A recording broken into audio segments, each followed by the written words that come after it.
అప్పులు ఎందుకు అవుతున్నాయి? ఆడంబరాలకు పోతావు. ఆడంబరాలకి గొప్పలకు పోతావు. గొప్పలకు పోతే ఏమవుతుంది? అప్పులు పాలవుతాయి. ఆడంబరం గొప్పలకు పోతే అప్పులైపోతావు. అప్పులైపోతే నువ్వు చివరిగా తీసుకున్న నిర్ణయం ఏంటి తెలుసా? ఆత్మహత్యట. నేను చచ్చిపోదాం అనుకుంటున్నాను డాడీ. చచ్చిపోతావా? ఏమ్మా,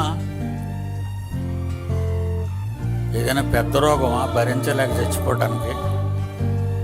కాదే, నీ గొప్పలో